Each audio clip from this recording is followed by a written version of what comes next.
মহান আল্লাহ রাব্বুল আলামিনের আলিশান দরবারে লাখো কোটি শুকরিয়া আদায় করছি যে আল্লাহ সুবহানাহু ওয়া তাআলা এই অসন্তময় পৃথিবীর অসন্তময় পরিবেশ থেকে মুক্ত করে পাপ পঙ্কিলতায় ভরপুর অন্ধকার আচ্ছন্নের ঘোর আধার থেকে অমানিসা থেকে যুলুমাত থেকে রহমতের হাত ছানি দিয়ে মহান আল্লাহ সুবহানাহু ওয়া তাআলা তারই ঘর বাইতুল্লাহ আসার এবং বসার তৌফিক দান করলেন। এই জন্য তারই শেখানো ভাষায় দিল খুলে শুকরিয়া তান আদায় করছি। জবান ছেড়ে সকলেই একযোগে পড়ছি আলহামদুলিল্লাহ। রব্বানা লাকাল হামদ হামদান কাসীরান তাইয়িবান মুবারাকান ফীহি। রব্বানা লাকাল হামদু কামা ইয়ানবাগি লিজালালি ওয়াজহিকা ওয়া আযীমি সুলতানিকা। আল্লাহ পাক আমাদের প্রশংসাকে কবুল করুক, পড়ি আমিন। আল্লাহ রাব্বুল আলামিন জুমার দিনকে কেন্দ্র করে অত্র এলাকা সহ পার্শ্ববর্তী এলাকার সকল কবরবাসীর কবর আযাবগুলি যেন মাফ করে দেয়, পড়ি আমিন। আল্লাহ সুবহানাহু ওয়া তাআলা আমাদের জীবনের গুনাহগুলি যেন মাফ করে দেয়, পড়ি আমিন।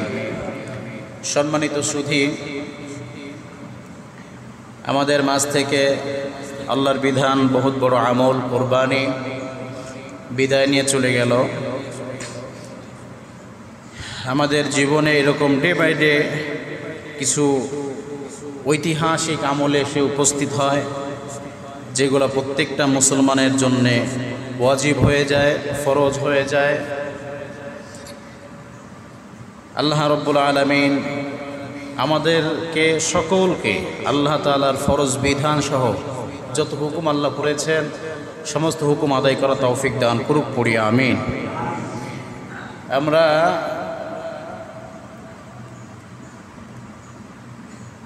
গত কয়েক জুমা আগেই আমরা বেশ ধারাবাহিকতায় আলোচনা শুনে আসছিলাম।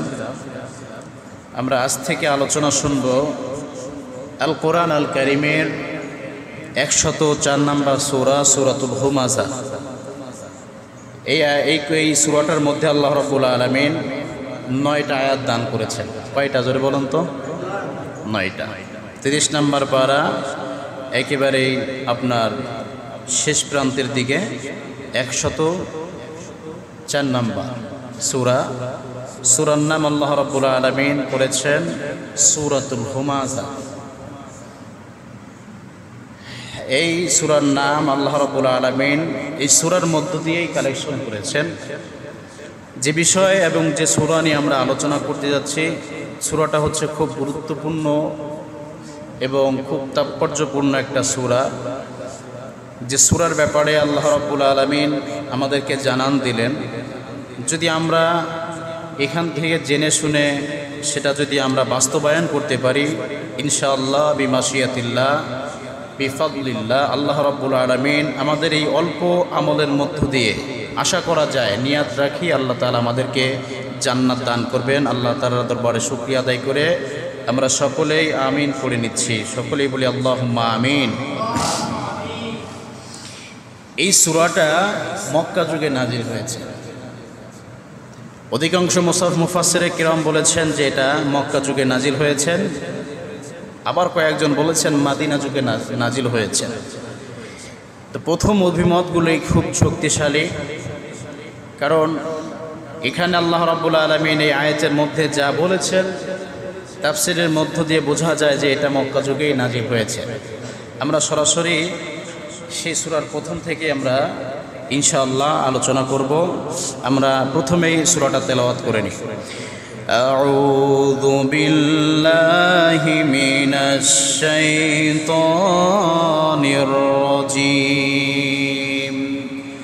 বিসমিল্লাহির রাহমানির রহিম।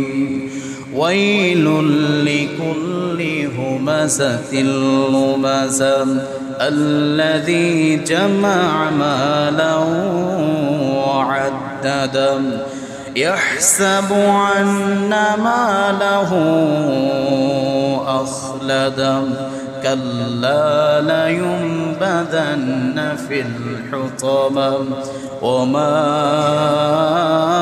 أدراك ما الحطمة نار الله الموقدة التي تطلع على الأفئدة إنها عليهم مؤصدة في عمد ممددة صدق الله العظيم وصدق رسوله النبي الكريم আল্লাহ রাব্বুল আলামিন এই আল কোরআন আল কারীমের 104 নম্বর সূরা হুমাযার মধ্যে আল্লাহ তাআলা সর্বপ্রথম বললেন ওয়াইলুল লিকুল্লি হুমাযাতিল লুমাযা। এখানে আমরা খেয়াল করি খুব গুরুত্বপূর্ণ বিষয়। এখানে আল্লাহ রাব্বুল আলামিন বলছেন দুর্ভোগ ওই সমস্ত লোকদের জন্য যারা মানুষের সামনে এবং পিছনে দোষ গিয়ে বেড়ায়। আল্লাযী জামাআ মালাহু ওয়া আদ্দাদা,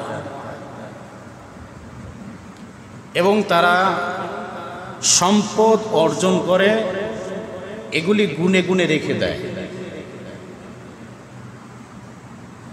কাল্লা লায়ুমবাদান্না ফিল ইয়াহসাবু আন্না মালাহু আখলাদা, তারা মনে করে যে এই সম্পদই হলো আমাদেরকে অমর করে রাখবে। যে ভাবনা ভেবেছিলেন কারুন, তিনি বলেছিলেন যে আমার যে ঐশ্বর্য হয়েছে, আমার যে অ্যাসেট তৈরি করেছি আমি, আমার যে সম্পদ আমি সংরক্ষণ করে রেখেছি, এই সম্পদ, এই অ্যাসেট, এই ঐশ্বর্য, এই বিলাসিতা, এই সব কিছু আমি কারুনকে বাঁচিয়ে রাখার জন্য যথেষ্ট। নাউযুবিল্লাহ পড়েন, সবাই পড়েন নাউযুবিল্লাহ। কিন্তু এবার আপনারা বলেন তো, কারুন কি আজও পর্যন্ত বেঁচে আছে? বেঁচে আছে? নাই। কারুনকে মেরেছে কে? কেউ গুলি করে মারছে? বিষ খাওয়ায় মারছে? ফাঁসি দিয়ে মারছে? না, বরং যে সম্পদ তিনি অর্জন করেছিলেন, ক্রমশ আস্তে আস্তে সেই সম্পদ তাকে গ্রাস করে মাটির বহু তলে তাকে একেবারেই দাফন করে দিয়েছে, জানাজা ছাড়াই।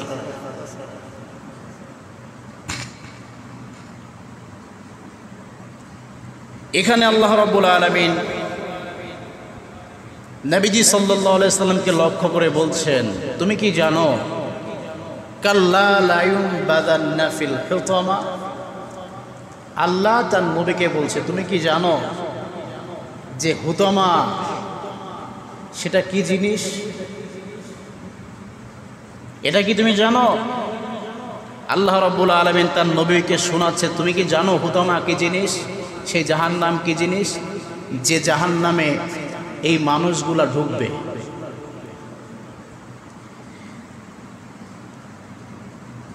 ওমা আদরাকা মাল হুতামা, এটা আল্লাহ রাব্বুল আলামিনের প্রজ্বলিত জ্বলন্ত একটা আগুন। আর এই আগুনের ভয়াবহতা কত বড়! আল্লাহ রাব্বুল আলামিন বলছেন, আল্লাতী তাত্তালিউ আলাল আফইদা, যে আগুনে স্পর্শ হওয়া মাত্রই তার বডির আগে তার কলিজা পুড়ে জবান থেকে বের হয়ে যাবে। নাউযুবিল্লাহি মিন যালিক।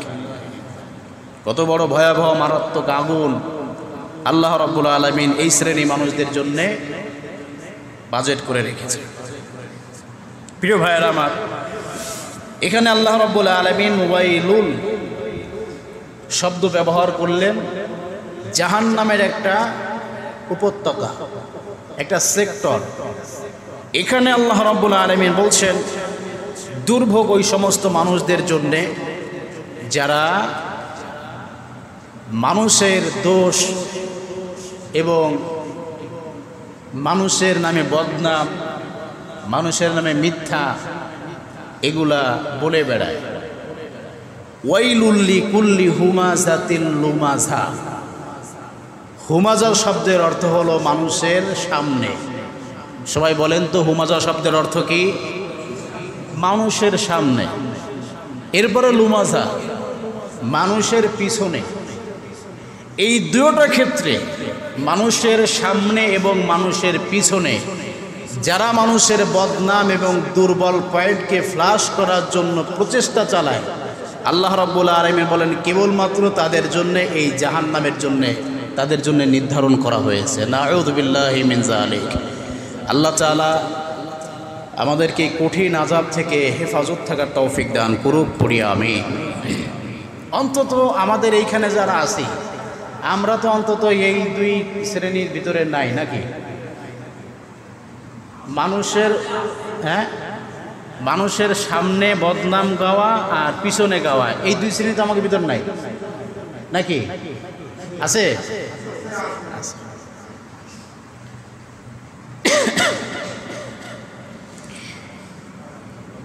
বিশ্বনবী সাল্লাল্লাহু আলাইহি সাল্লাম যখন মক্কাতুল মুকাররমায় দিনের দাওয়াত প্রথমে দিয়া শুরু করলেন, এমন সময় কিছু কিছু মানুষ দাওয়াত গ্রহণ করলেন, আবার কিছু কিছু মানুষ দাওয়াত গ্রহণ করতে চাচ্ছে না। একদিকে দাওয়াত গ্রহণ করে আর একদিকে দাওয়াত গ্রহণ করতে চায় না। এমন একটা সময় যখন বিশ্বনবী সাল্লাল্লাহু আলাইহি সাল্লাম ইসলামের যুগে প্রথমে মানুষদেরকে ইসলামের দিকে ধাবিত করছেন, এমন সময় কিছু মুশরিক, কিছু কাফের, এই সমস্ত মানুষগুলা যারা ইসলামের মধ্যে ঢুকতেছে তাদেরকে কোনোভাবেই ঠেকানো যাচ্ছে না। এবার তাদের পিছনে অপবাদ এবং তোহমত দেওয়ার জন্য উঠে পড়ে লেগেছিল। আল্লাহ রাব্বুল আলামিন সেই সময় সেই জায়গাটাকে কেন্দ্র করে, সেই সময়কে কেন্দ্র করে, কিছু কিছু মানুষকে কেন্দ্র করে আল্লাহ রাব্বুল আলামিন সূরা হুমাজা নাজিল করে দিলে। সেই সময় কিছু মানুষকে কেন্দ্র করে এই সূরা হুমাজা নাজিল করলেন। তার মানে এই সূরা ওই পর্যন্তই, আর এদিকে আসার দরকার নাই নাকি? এ সূরা সেখান থেকে নিয়ে শুরু করে একেবারে কিয়ামত শেষ পর্যন্ত এ সূরা এইভাবেই থাকবে, মানুষের থেকে শিক্ষা গ্রহণ করবে। আর তৎকালীন যুগে যাদের উপরে এই কোরআনটা মানে এই সূরাটা নাজিল হয়েছে, যাদেরকে কেন্দ্র করে আর তাদের উত্তরসূরি এবং নাতিপুতি কিয়ামত পর্যন্ত থাকবে। এর কোনো নিদর্শন হবে না, এর কোনো মানে কি করে ডিলেট হবে না, এ থাকবে। আবু জাহেলের নাতিপুতিতে কিয়ামত পর্যন্ত থাকবে, মুনাফিকের গোষ্ঠী কিয়ামত পর্যন্ত থাকবে, পিছনে বদনামকারী ব্যক্তি এটা কিয়ামত পর্যন্ত থাকবে। আজকের এই ওয়াজের পরে বা আজকের এই আলোচনার পরে যে সব সংশোধন হয়ে যাবে তা কিন্তু না। নবীজি সাল্লাল্লাহু আলাইহি সাল্লামের পরে অপবাদ দিলেন, নবীজি হলো জাদুকর, নবীজি হয়ে গেল পাগল, নবীজি হয়ে গেল ধোঁকাবাজ। মানুষের পরে এরকম করে অত্যাচার চালালো, এমনভাবে মিথ্যারোপ চটায় দিল, মানুষের পরে নির্যাতন স্বীকার করা শুরু করলো, তাদের উপরে নির্যাতনের স্টিম রোলার চালানো শুরু করলো। যে সাহাবীগুলা আগে মুশরিক ছিল তারা ধর্ম গ্রহণ করে আল্লাহ রাব্বুল আলামিনের জান্নাতের সুসংবাদ পেয়ে যাচ্ছে, সেই সমস্ত মানুষদেরকে কাফেররা শোনায় দিচ্ছে এবং তাদের বিরুদ্ধে মানুষের সামনে কুচ্ছা রটনা ছড়াচ্ছে। তাদেরকে বলে দিচ্ছে যে অমুক তো খারাপ, অমুক তো নষ্ট, অমুক তো বদমাইশ, অমুক ভালো না, এই জন্য আমাদেরকে ছেড়ে ওই ধর্ম গ্রহণ করেছে। বিশ্বনবী সাল্লাল্লাহু আলাইহি সাল্লাম বলেন, তৎকালীন সময়ে আমাদেরকে মানুষ যেমন করে তুচ্ছ তাচ্ছিল্য করেছে, অপমান অপদস্থ করার জন্য উঠে পড়ে লেগেছিল, আল্লাহ রাব্বুল আলামিন তাদের জন্য এই সূরা হুমাজা নাজিল করে দিয়েছে। এবার আসেন যে ওয়াইলুল লিকুল্লি হুমাজাতিল লুমাজা, মানুষের দোষ সামনে এবং পিছনে বলতে নিষেধ কে করেছে বলেন তো? জোরে বলেন, নাকি আমি বানায় বললাম? আমি বানায় বললাম এ কথা? আমি ডিটেলস দিয়ে দিই, আপনারা বাড়িতে যাই দেখে নিন। সূরা হুমাজা 30 নম্বর পারা, মানে একেবারে শেষ নম্বর পারার শেষ দিকে 104 নম্বর সূরার প্রথম আয়াতে ওয়াইলুল লিকুল্লি হুমাজাতিল লুমাজা। হুমাজা লুমাজা আগে আর পিছনে, মানে সামনে আর পিছনে যারাই মানুষের দোষ এবং দুর্বল পয়েন্টটাকে ফ্লাশ করার জন্য চেষ্টা করে, মানে দাবানোর চেষ্টা করে, এদের জন্য ওয়াইল নামক একটা জাহান্নাম রয়েছে, তাদেরকে ঢুকাবে। আর তার গভীরতা কেমন? বিশ্বনবীজি বলেন ওয়াইল নামক জাহান্নামটা এত গভীরতা তার মধ্যে রয়েছে। বিশ্বনবী সাল্লাল্লাহু আলাইহি সাল্লাম বলেন এই পৃথিবীর পশ্চিম থেকে পূর্ব পর্যন্ত যতটা দূরত্ব হয়, আল্লাহ রাব্বুল আলামিন ওয়াইল নামক একটা সেক্টর রেখেছে শুধু এই পরনিন্দা করে যারা, তাদের জন্যে। সেই পরনিন্দা করার কারণে আল্লাহ রাব্বুল আলামিন ওই ওয়াইল নামক জাহান্নামের মধ্যে তাদেরকে নিক্ষিপ্ত করবে। আর এই ওয়াইল নামক জাহান্নামের গভীরতা বিশ্বনবীজি বলেন পৃথিবীর পশ্চিম থেকে পূর্ব পর্যন্ত যতটা দূরত্ব হয়, ওয়াইল নামক জাহান্নামটা ঠিক ততটাই গভীরতা। এখন আমরা তো ইচ্ছা মতো এখন মানুষের দোষ বদনাম গা শুরু করবো নাকি? হ্যাঁ, এখানে আল্লাহ বলেছেন, নবীও কিন্তু বলে নাই। কোনো আলেম তো দূরে থাকার পীরও দূরে থাক, এখানে নবীও বলেননি, স্বয়ং আল্লাহ বলেছে ওয়াইলুল লিকুল্লি হুমাযাতিল লুমাযা। কোনো মানুষের দোষ ত্রুটি, তার দুর্বল পয়েন্ট, এটা মানুষের সামনে এবং পিছনে কোনো জায়গায় বলার অধিকার কোনো মানুষের নাই, কোনো মানুষের নাই। আর এই সমস্ত খাসলাত, এই সমস্ত স্বভাব, এই সমস্ত দুশ্চরিত্র আমাদের ভিতর আছে না নাই? কথা বলে নাকি আছে না নাই? এটা কি ইমাম, কি মুয়াজ্জিন, কি মুসল্লি, কি সভাপতি, কি মেম্বার, কি চেয়ারম্যান, কি প্রধানমন্ত্রী, কি নেতাকর্মী, সবার ভিতরে এই গুণ কম বেশি অবশ্যই মানুষের মধ্যে আছে। আল্লাহ রাব্বুল আলামিন এই জঘন্য আযাব থেকে এবং জঘন্য খারাপ ভয়াবহ থেকে আমাদেরকে মুক্ত থাকার তৌফিক দান করুক, পড়ি আমিন। আরো জোরে পড়েন আমিন। আবার এই ওয়াইল নামক জাহান্নামের মধ্যে বিশ্ব নবীজি বলেন আর এক শ্রেণীর মানুষ ঢুকবে। এই শ্রেণী মানুষ হলো ফাওয়াইলুল লিল মুসাল্লিন আল্লাযী আন সালাতিহিম সাহুন। এক শ্রেণী মানুষ আছে যারা নামাজ পড়ে, কোনো সময় পড়লো, কোনো সময় পড়ে না। ফজর পড়লো তো জোহর পড়ে, জোহর পড়লো তো আসর পড়ে না, আসর পড়ে আবার মাগরিব পড়ে না, একদিন পড়ে 2 দিন পড়ে না, এক সপ্তাহ পড়ে আবার আর এক সপ্তাহে হাজিরা দেয়। এরকম মানুষ আছে না? বিশ্বনবীজি বলেন এই সমস্ত মানুষ যারা হবে তাদেরকে ওয়াইল নামক জাহান্নাম থেকে কেউ বাঁচাতে পারবে না। আল্লাহর নবী এই শুধু জাহান্নামের একটা সেক্টর, মানে একটা শাখা, এটাকে বোঝানোর জন্য বিশ্বনবীজি বলেন এটা এত বড় মারাত্মক ভয়াবহ। আল্লাহ রাব্বুল আলামিন সেই জাহান্নামের মধ্যে এই সমস্ত মানুষদেরকে ঢুকাবেন যারা কিনা মানুষের সামনে এবং পিছনে বদনাম রটায় এবং যারা নামাজের মধ্যে একেবারেই দায়িত্বহীনভাবে থাকে। মনে করে যে মানুষকে বোঝানোর জন্য নামাজ পড়তে এসেছি, একদিন মনে চাইলো পড়লাম, আর একদিন মনে চাইলো পড়লাম না। যেহেতু এটা আল্লাহর বিধান, এই বিধানটা তিনি দায়িত্ব সহকারে পালন করে না, এই জন্য আল্লাহ রাব্বুল আলামিন বলেন ওয়াইল নামক জাহান্নামের মধ্যে এই বেনামাজিকেও সেটেল করা হবে। আর এদেরকে ছেড়ে দিয়ে জাহান্নামের মধ্যে ছেড়ে দেওয়া হবে না, শুধু এই জাহান্নামের মধ্যে ঢুকানোর পরে এর মুখের মধ্যে আটকায়া দেওয়া হবে। আর খুঁটি নামক প্রস্থ আছে, সেই প্রস্থ দিয়া ওই জাহান্নামের মুখের মধ্যে আটকায়া দেবে। এভাবে করে অনন্তকাল পর্যন্ত আল্লাহ রাব্বুল আলামিন এই ওয়াইল নামক জাহান্নামটা মানুষের জন্য জ্বালায় রাখবে। আমরা সবাই এই ওয়াইল নামক জাহান্নামে যাওয়ার জন্য প্রস্তুত নাকি? প্রস্তুত আছেন? যাব আমরা? না গেলে কি করতে হবে? আগে মানুষের পরনিন্দা থেকে নিজেকে দূরে রাখতে হবে। কি দরকার আছে আমার কি দরকার আছে? আমি প্রতিদিন 500 টাকা মজুরি দিন খাটি, আমি প্রতিদিন আমার অফিসে যে চাকরি করি, কাজকাম করি, আমি নিজের কাজ করি। আমি কেন আমার নিজের খেয়ে নিজের পড়ে আর একজন কি করলো কি না করলো ওটা আমার দেখার দরকারটা কি? কে বলেছে আপনাকে দেখতে? আপনাকে কি ওর বিষয়ে আপনাকে জিজ্ঞাসা করবে? তাহলে কেন তার দোষ আপনাকে খুঁচায় বের করতে হবে? কেমন জানি মনে হয় তার দোষগুলো যদি আমি না বলি, তার দোষ মানুষের কাছে না বললে যেমন ওর পায়খানাই মনে হয় না।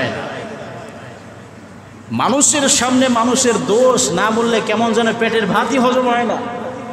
এমন চরিত্র, এমন খাসলাত যে মানুষের মধ্যে আছে, আল্লাহ কেবলমাত্র তাদেরকে বলেন ওয়াইলুল লিকুল্লি হুমাযাতিল লুমাযা। নামাজ রোজা যা পড়ছো টুকটাক, এগুলা কোনো কিছু ঠেকাইতে পারবে না। ওই নামাজ তুই এক ওয়াক্ত পড়ে যা কাজ করছো, ওই যা করছো, ওতে আরো জাহান্নামে যাবি। ধরো এই মানুষের নামে যা বদনাম রটাইছো, এর জন্য জাহান্নামের মধ্যে যাবে। নাউযুবিল্লাহ পড়েন। আমরা কি মানুষের বদনাম গাবো? আর গাবো? মানুষের বদনাম গাইলে আগে জবানের মধ্যে আসে, নিজের জবানটাকে আগে কন্ট্রোল করব, এরপরে মানুষের হৃদয়ের মধ্যে আসে, কলবের মধ্যে আসে, কলবটাকে কন্ট্রোল করার চেষ্টা করব। অনেকে বলতে পারেন কলব তো আর আমার নিয়ন্ত্রণে থাকে না, তাহলে কি হবে? কলব আসলে তো আমাদের নিয়ন্ত্রণে থাকে না, চিন্তা তো আসতেই পারে। মানুষ এ কাজ করেছে কিনা এটা আমি আগে দেখব না, কিন্তু যে কোনো চোখের মধ্যে ধরা পড়ে গেছে, এখন আমার ভিতর তো চিন্তা আসতেই পারে। বিশ্বনবীজি বলেন যে চিন্তা তোমার ভিতরে যদিও আসে, তুমি ইস্তেগফার পড়ো। কি পড়বে? যদি বলেন কি পড়বে? ইস্তেগফার পড়বা। আর সেটা যদি তোমার হৃদয়ের ভিতরে এসেও যায়, কুচিন্তা, মানুষের বদনাম তোমার হৃদয়ের ভিতরে আসেও, তোমার এটা যেন জবানের মধ্যে যেন না আসে। নবীজি এভাবে সতর্ক করেছে। নবীজি সাহাবীদেরকে ডেকে বলছেন, ও সাহাবীরা শোনো, এখানে তোমরা যারা উপস্থিত রয়েছ, তোমরা কি কোনোদিন চাও যে তোমার মরা ভাইয়ের গোশত খেতে? প্রত্যেকটা সাহাবী বলে উঠল, ইয়া রাসূলুল্লাহ, ইয়া হাবিবাল্লাহ, এমন জঘন্য কাজ আমরা করতে চাই না। আমরা মরে যাব, তারপরও আমার ভাইয়ের গোশত আমি খাবো না। বিশ্বনবীজি বলেন, তোমার ভাইয়ের গোশত যদি তুমি না খাও, তাহলে তোমার জবানটাকে হেফাজত রেখো, মানুষের দোষ বদনাম মানুষের সামনে বলো না, এবং কি মানুষের পিছনেও বলো না। এই কাজটা যদি করো, তাহলে তোমার মরা ভাইয়ের গোশত খাওয়ার মতো শামিল হয়ে যাবে। আল্লাহ রব্বুল আলামিন এমন জঘন্য কাজ থেকে আমাদেরকে মুক্ত থাকার তৌফিক দান করুক, সকলেই বলি আমিন। এই জঘন্য অপরাধ থেকে আমাদেরকে বেঁচে থাকার তৌফিক দান করুক। আমরা কিছুই মনে করি না। আমরা দোকানে যাই, ওই যে চায়ের দোকানে যে আমি ওটা তো সংসদ ভবন রাখছি, ওর নামে আমি রাখছি মিনি সংসদ ভবন। আল্লাহ রহমত, ওখানে বসে নিজের পকেটের তাকায়, নিজের তাকায়া আমি আরেকজনের নামে দেদার সে গিয়ে যাচ্ছি। কেন? আমার জবানটাকে আল্লাহ মানুষের বদনাম করার জন্য দিছে? কথা বলতে হবে সবার। আমার জবান কি মানুষের বদনাম করার জন্য আল্লাহ দিছে?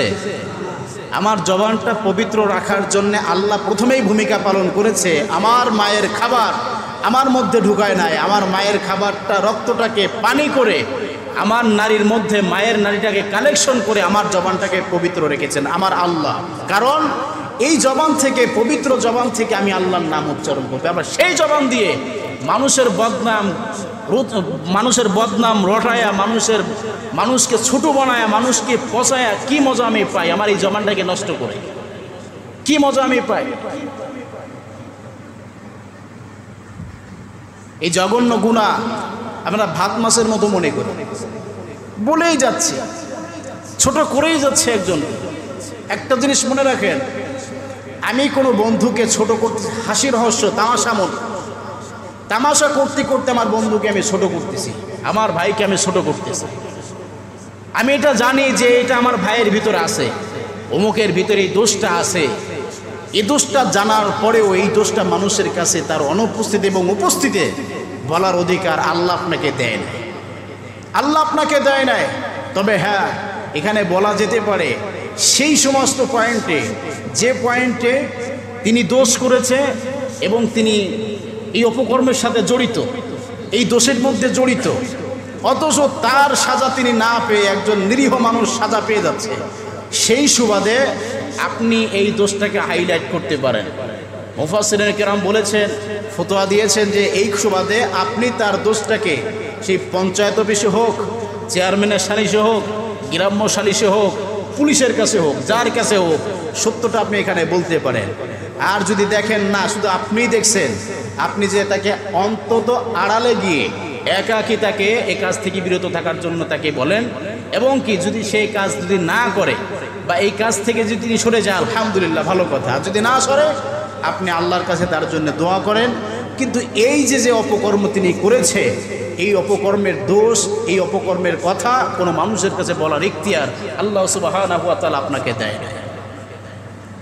সুতরাং আমরা ইনশাআল্লাহ আমরা কারো বদনাম কোনো মানুষের কাছে বলবো না, ঠিক আছে তো ইনশাআল্লাহ? আপনি শুধু একটা সময় তার জায়গায় শুধু আপনাকে সেটেল করে দেখেন, আপনি তার জায়গায় আপনাকে সেটেল করে দেখেন যে সে কি পরিবেশ পরিস্থিতিতে আছে, আর তার বিষয়ে যে কথাগুলো যে আমি মানুষের কাছে হাইলাইট করি, আপনার বিষয়ে যদি কোনো ব্যক্তি এভাবে যদি মানুষের সামনে অপপ্রচার করে, তাহলে আপনার কেমন লাগবে আর তার কেমন লাগতেছে? ভাবেন, আপনার নিজেকে রেখে ভাবেন। আমরা এগুলো একেবারে ভাত মাছ মনে করি।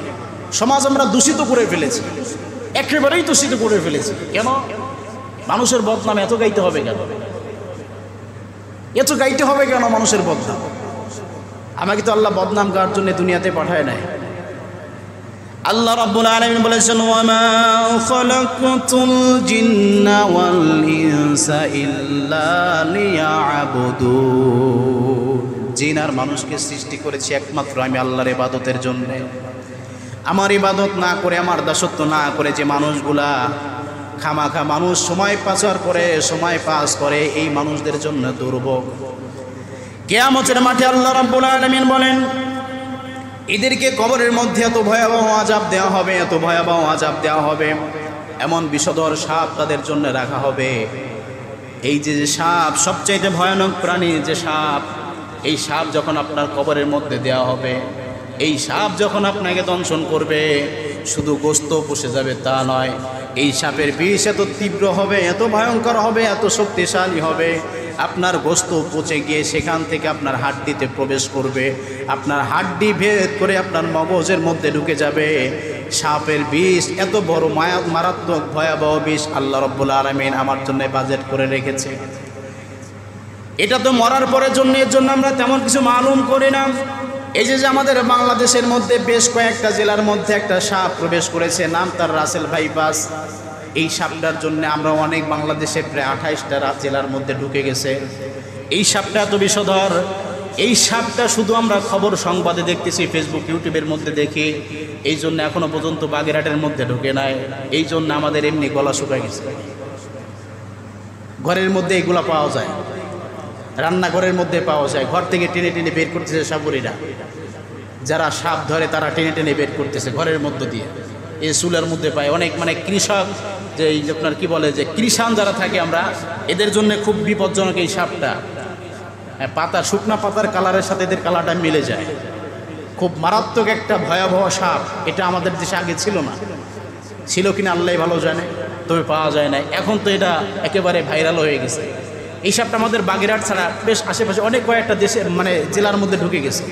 আমরা সেই সাপের ভয়তে মানে নিজেকে হিমশিম খেয়ে যাচ্ছে। আর কবরের মধ্যে যে সাপ আমার জন্য রেখেছে, গোস্ত ভেদ করবে, হাড্ডি ভেদ করবে, মজ্জা পর্যন্ত সেখানে ঢুকে যাবে। বেশ, সেই সাপের আযাব আমি কেমনে ভোগ করব? এই আযাব তো আমার জন্য রাখা হয়েছে যদি আমি মানুষের দোষ নিন্দা মানুষের সামনে হাইলাইট করি। আমি মানুষের সামনে বলতেছি, কিন্তু সে আমার ছোট এবং সে আমার কাছে যে কোনোভাবে দুর্বল রয়েছে। আমার কাছ থেকে টাকা লোন নিয়েছে বা ধার নিয়েছে, বা আমার তিনি আত্মীয়, যে কোনোভাবে হোক, হয়তো আমার চেয়ে টাকা পয়সা ছোট, বয়সে ছোট, বংশীয় মর্যাদায় ছোট, যে কোনোভাবে হোক ছোট। এই জন্যে তার একটা মানে দুর্বল পয়েন্ট আমি মানুষের সামনে হাসতে হাসতে বলতেছি। মানে তাকে বেইজ্জতির জন্য বলি নাই, হাসতে হাসতে মানুষের কাছে বলতেছি। কিন্তু এই দোষটা আমার কাছে যে এত বড়, মানে ভারীও লাগতেছে, আমার কাছে যে এত খারাপ লাগতেছে, কিন্তু ব্যক্তি বুঝতেছে না যে বলতেছে তারটা একেবারে কিছু মনে হচ্ছে না। কিন্তু আমার যে দোষটা মানুষের কাছে বলতেছে, আমার তো হৃদয় ফেটে যাচ্ছে। আমি বলতে পারতেছি না, তার আমি বলতে পারতেছি না, কিন্তু ও তো মানে ওর জবান থেকে বলেই যাচ্ছে। বড় ভাই বলে আমি কিছু বলতে পারি না, বা আমার আত্মীয় বলে আমি কিছু বলতে পারি না, বোর্ড থেকে টাকা ধার নিয়েছি বিধে আমি ওর জন্য ওর কিছু বলতে পারতেছি না, বা যে কোনোভাবে হোক, যে কোনো কবজায় হোক, আমি ওর তলে, ও আমার বদনাম গিয়ে চলে যাচ্ছে। আমি কোনোভাবেই আমি ওর এটা প্রতিবাদ করতে পারতেছি না। আমি মানুষের সামনে মুচকি হাসি দিচ্ছি, কিন্তু আমার কলিজা পুড়ে ছাই হয়ে গেছে।